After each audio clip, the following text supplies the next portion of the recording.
धन आवश्यक है ऋषि अत्रि, क्योंकि धन मूल आवश्यकताओं को पूरा करने में सहायक होता है। किंतु जब कोई व्यक्ति इच्छाओं को आवश्यकता समझने लगे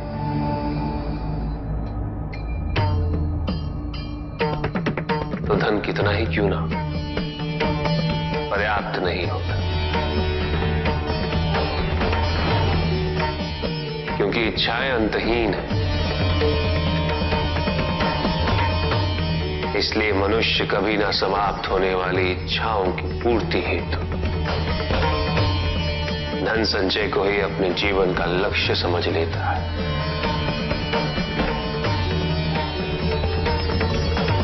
वो लोभी बन जाता है।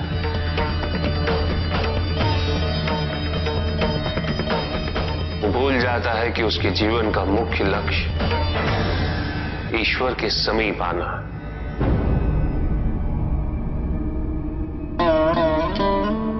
ऐसे लोभी व्यक्तियों को अपनी मृत्यु के समय भी यही दुख रहता है कि उन्होंने क्या कुछ नहीं पाया, क्या शेष रह गया। ऐसे समय में वो एक क्षण के लिए भी ईश्वर का स्मरण नहीं करते।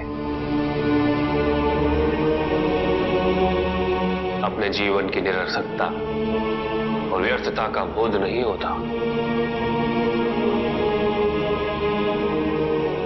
मिलना चाहिए। धन चाहे कितना भी हो ऋषि अत्रि,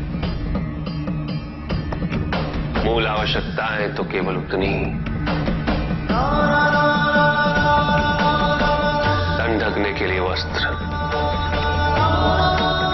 पेट भरने के लिए आहार और शरण के लिए भवन। इन आवश्यकताओं के पूर्ण होने के पश्चात जो भी है वो इच्छा है।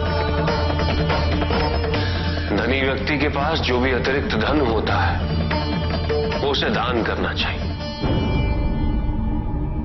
उनके उद्धार के लिए जो अपनी मूल आवश्यकताओं को पूरा नहीं कर सकते।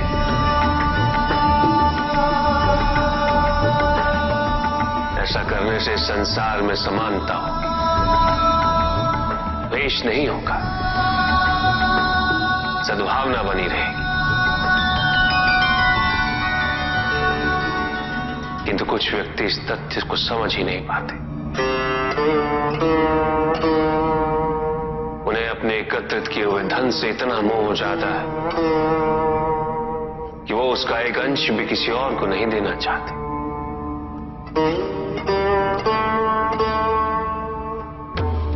ऐसे व्यक्तियों की सूची में सर्वप्रथम स्थान कुबेर का है।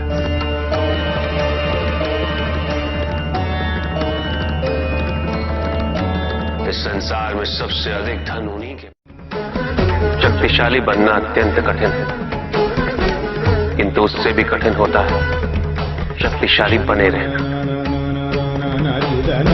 और इसके लिए आवश्यक है कि हम शक्तियों से प्राप्त हुए उत्तरदायित्व का सम्मान करें।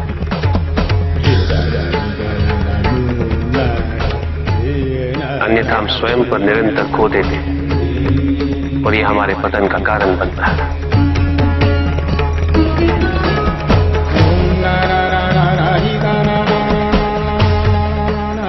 युद्ध में की गई भूल और उपलब्धियों से कुछ न कुछ सीखना आवश्यक है कार्तिक।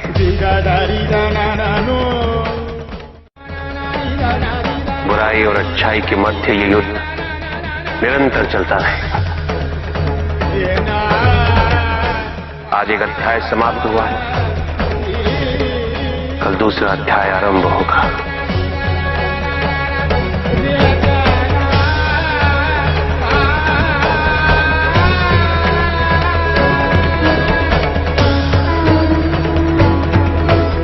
जब तक इस समस्त संसार में बुराई है तो अच्छाई भी होगी,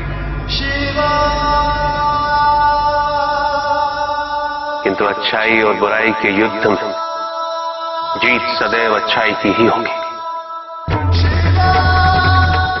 आध्यात्मिक कार्य के लिए शरीर को, सीमाओं को और अहम को तोड़ना और उसे पार करना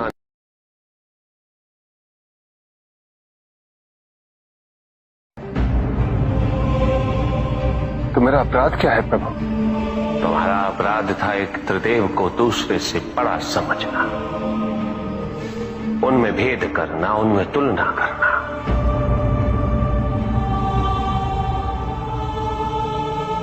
यही थी तुम्हारी भूल।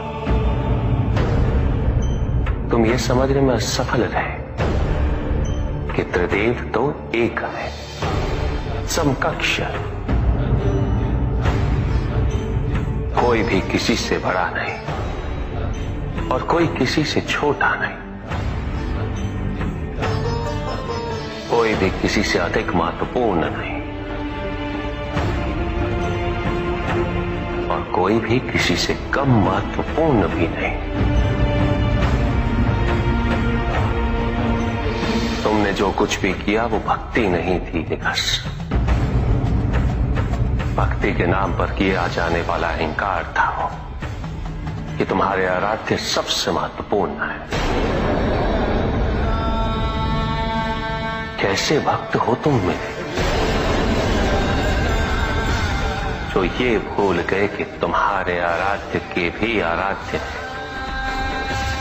नारायण।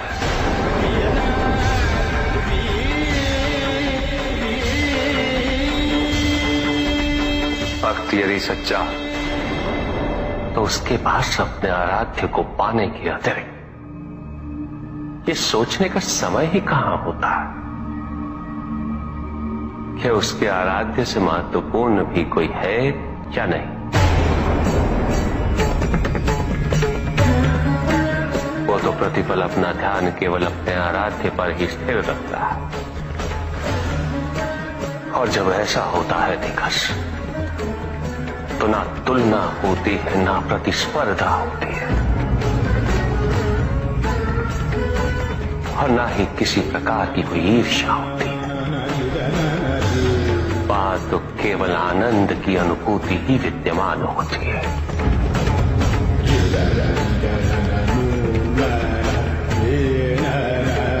यदि तुम ये सोचते हो कि यह समस्त संसार केवल मुझसे है तो तुम्हें इस संसार के प्रत्येक स्वरूप से प्रेम होना चाहिए था। तुम्हें इसके कण कण में मेरी अनुभूति होनी चाहिए थी। तब भी किसी प्रकार का भेदभाव तुम्हारे मन में उत्पन्न नहीं होता, किंतु तुमने ये प्रमाणित कर दिया निकास कि अपने आराध्य के प्रति तुम्हारी भक्ति